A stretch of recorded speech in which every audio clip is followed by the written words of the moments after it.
Cordial saludo, tutor y compañeros. Mi nombre es César Aguilar, soy estudiante de Ingeniería Electrónica de la UNAD del CEA de Yopal.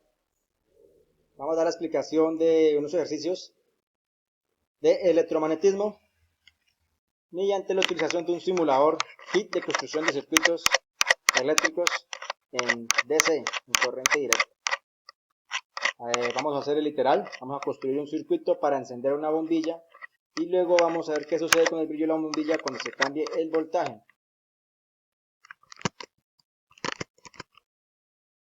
Este es nuestro simulador. Entonces necesitamos hacer un circuito para una bombilla con su respectiva fuente y su control va a ser este interruptor para darle el encendido y el apagado. Hacemos las conexiones de positivo, negativo con negativo y positivo con positivo y cerramos el interruptor y encendemos nuestra bombilla.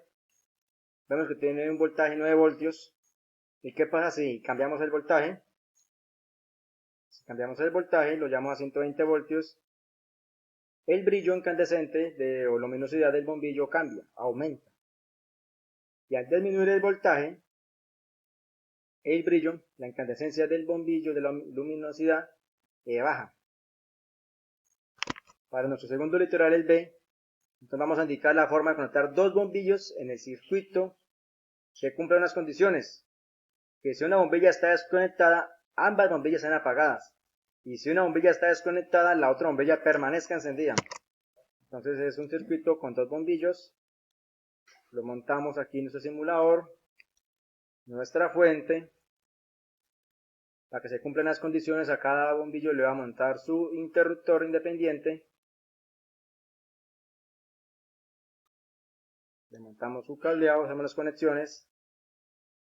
Hacemos la lógica. Ya que tenemos que contarla que sea en serie en este circuito.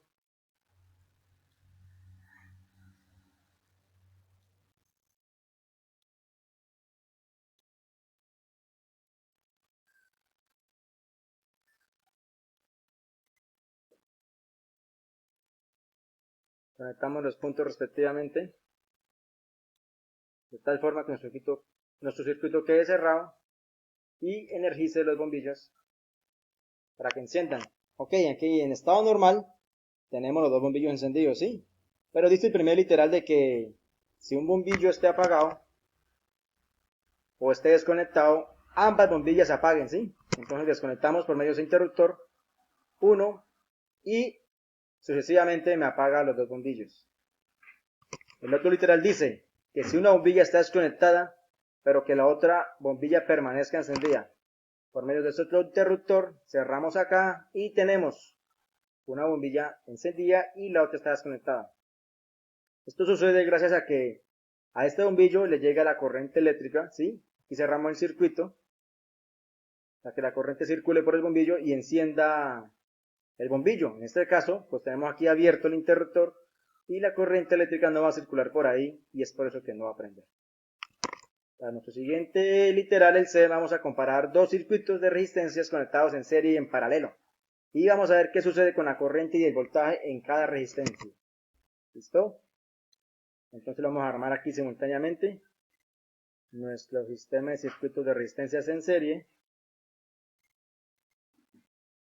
Con su respectiva fuente. Sus conexiones, su cableado. La idea del conexionado y el cableado es cerrar los circuitos, ¿sí? En este caso aquí tenemos un circuito ya en serie, ¿sí? Tenemos ya la circulación de corriente en el circuito. Está cerrado el circuito. Ahora para las resistencias en paralelo tenemos a continuación las dos resistencias con su respectiva fuente y vamos a conectarlas en paralelo. Como dije delante, la idea es que el circuito esté cerrado de tal forma de que la corriente eléctrica o los electrones fluyan por el circuito de un lado a otro. Armamos nuestro circuito con su respectivo cableado, en este caso las resistencias en paralelo. Unimos bien los puntos en los nodos. Y nos quedó abierto este, lo cerramos y comenzó a fluir los electrones en el circuito de resistencias en paralelo. Entonces queremos ver qué sucede con el voltaje y la corriente en cada una de las resistencias. Utilizamos aquí el voltímetro y el amperímetro para medir corriente. Las primeras mediciones son acá del voltaje total del circuito en serie, que es de 9 voltios, con una corriente de 0.45 amperios. Medimos voltaje en la resistencia número 1, que es de 4.50 voltios, y en la resistencia número 2, que también es de 4.50 voltios.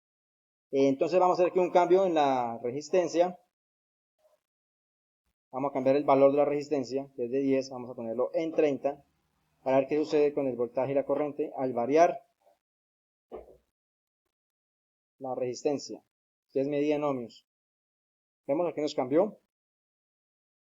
Para la resistencia número 1 el voltaje es de 2.25 voltios, con una corriente de 0.23 amperios. Y para resistencia 2 es de 6.75 voltios, con una corriente de 0.22. Aquí vemos que al variar la resistencia, nos varía el voltaje, pero la corriente es constante, se mantiene constante en el circuito en serie. Ahora vamos a medir el voltaje y la corriente en el circuito en paralelo. Tenemos un voltaje total de 9 voltios. Vamos a ir a corrientes aquí por nodos. Igual 1.80. Vamos a cambiar el valor también a 30, como nuestro circuito en serie. Está de 30 amperios. Aquí ya tenemos de 30 ohmios la resistencia número 2. ¿Sí? Y tenemos una corriente total en el circuito de 1.20 amperios. En la resistencia número 1 tenemos una corriente de 0.90 amperios. Y en la resistencia número 3 tenemos una corriente de 0.30 amperios. El voltaje no varía. Aquí el voltaje ya en el circuito en paralelo es constante. Lo que varía es la corriente. En el voltaje en el circuito en serie varía y la corriente es constante, pero el voltaje en el circuito en paralelo, el voltaje es constante y las resistencias con respecto a la corriente es la que varía. Entonces tenemos el otro literal que vamos a calcular a través de la ley de Ohm, la intensidad de corriente y el circuito en serie y en paralelo, y vamos a compararlos con el simulador que tenemos desarrollado. Ten en cuenta que la ley de Ohm nos dice que el voltaje es igual a corriente por resistencia y que la corriente despejando es corriente es igual a voltaje dividido en la resistencia, y despejando resistencia es igual resistencia igual a voltaje dividido en corriente. Entonces calculamos al hallar la corriente del circuito total, que corriente es igual al voltaje, en este caso sumamos las resistencias para hallar la corriente total del circuito en serie. Para la corriente en el circuito en paralelo, al hallarla independientemente, lo que nos dio ya 0.90 o 0.9 y 0.3 amperios, como nos dio en el simulador, y para hallar la corriente total, lo hacemos con la resistencia equivalente, que sería la multiplicación de las dos resistencias dividido en la suma de las dos resistencias. Con ese valor hallamos la corriente total. Ahora vamos a hallar el valor de voltaje del circuito en serie. ¿Sí? En este caso, pues allá en el circuito en serie, el voltaje es el que varía. Entonces, voltaje es igual a corriente por resistencia 1, a los 2.0 voltios que nos mostró en el simulador. Y para la resistencia 2, el voltaje también varía, 6.6 voltios. Si sumamos estos dos voltajes, nos va a dar un total de 9 voltios, que es el total del circuito que tenemos en serie. Y el voltaje del circuito en paralelo, ¿sí? Si es paralelo, tenemos entonces la corriente por la resistencia, que es la resistencia equivalente por la corriente total, que es 9 voltios. Listo, compañeros, muchas gracias por su atención. Buen día.